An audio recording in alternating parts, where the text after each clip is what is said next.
Hey everybody, today Rahdo runs down Shadows Amsterdam, which is a team-based real-time game where 2 to 8 players are detectives racing against the clock to try to solve a crime. And the way it works is, in real time, on each team, the orange team and the black team, there is one player who is the intelligence officer. They've got a screen, and behind that screen, they've got a map of Amsterdam that tells them where clues are. If you're the orange team, you want to get this orange clue, this one, or you could get an orange clue here, here, or here. But these are also spaces where the black team could find clues. So as the intelligence officer, you're trying to direct your teammates to go to these orange spaces while avoiding the red X's. That's where the cops have set up barricades. And the cops don't like we, private investigators, solving their crime for them. So you have to give clues that direct your teammates to the right place while avoiding the cops. And you do that by handing them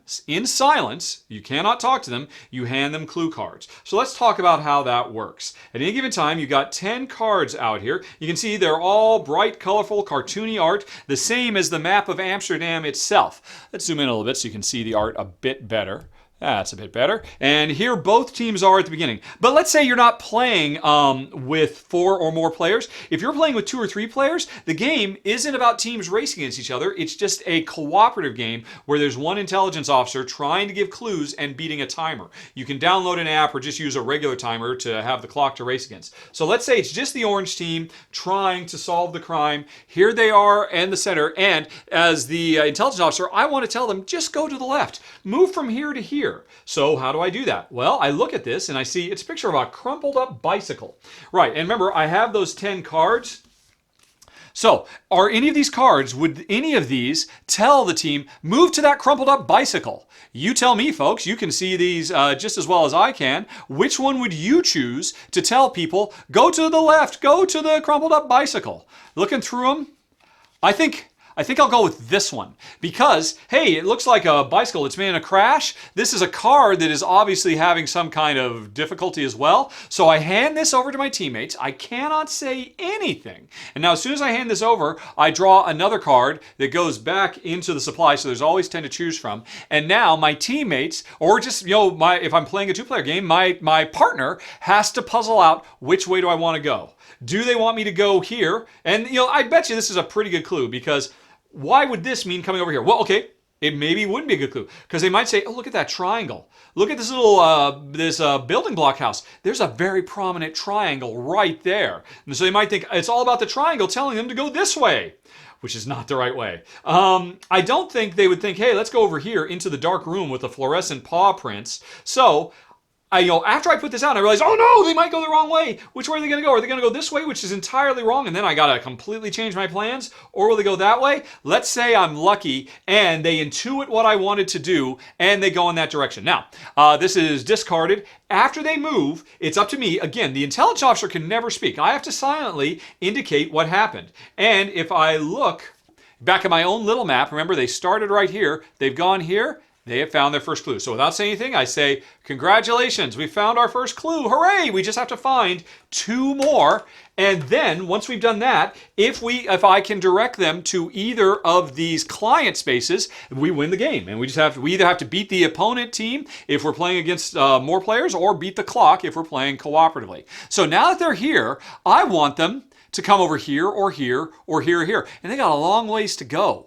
Which one should it be? Now, what I might plan is, hey, now that they're here, I want them to come up here to get this one. Then I want them to come over here and get this one. And then boom, finish it up right there. Because that's probably about the shortest you could do. They could come over here and then back. But let's say I want them to go up that way. So that means I want them. Now, I've got a problem.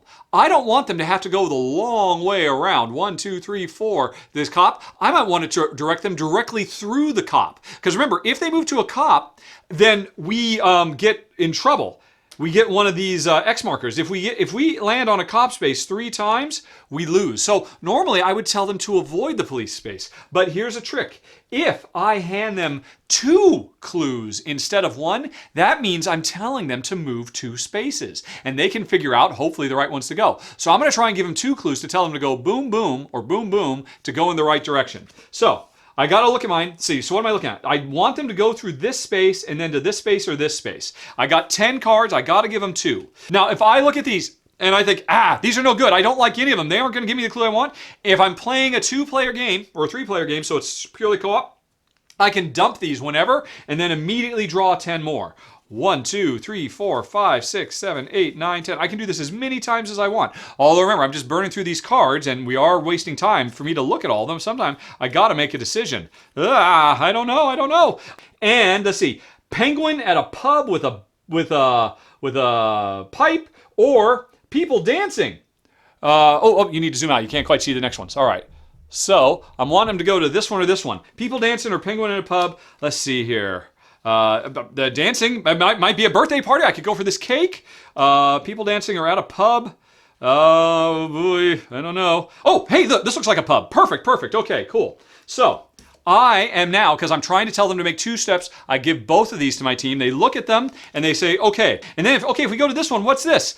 Well, look, these are guys hanging around. They've got beers. There's literally steins right there. That's got to be it. So I've given very, very good clues. They go 1, 2.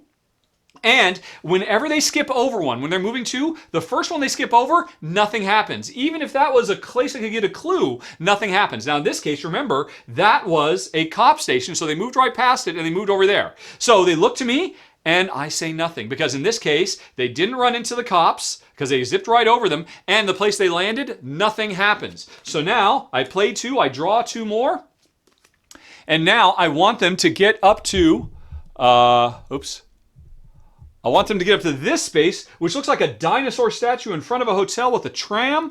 So, do I have anything that would be dinosaur statue in front of a tram and in front of a hotel? Again, I don't know, folks. You tell me. Do any of these things say dinosaur statue or statue in general or hotel or tram? If I don't think so, I can dump them all and desperately draw 10 more. 1, 2, 3, 4, 5, 6, 7, 8, 9, 10. But time is running out. Now, it's interesting. If you're playing the team game where it's 2 teams against each other, there's the 10. The 2 clue givers have to agree communally, hey, I want to dump these. Do you want to dump them? And the other person can say yes or no. If they both say yes, then you draw 10. Because remember, if you're playing multiple teams, the perfect clue for you might get grabbed by your opponent's team.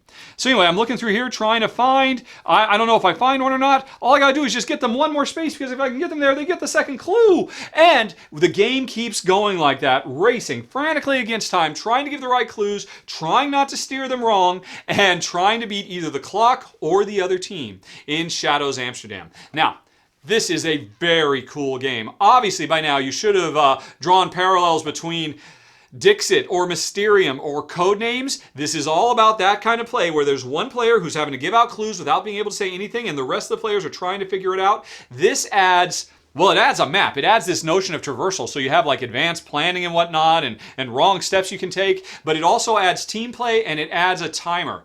I love everything about this. Now, of course, I've only played as a 2-player game. It's a very, very good cooperative 2-player game. There's a lot of tension, a lot of excitement when you're trying to beat the clock. And you can play easy, medium, or hard, so you have more time.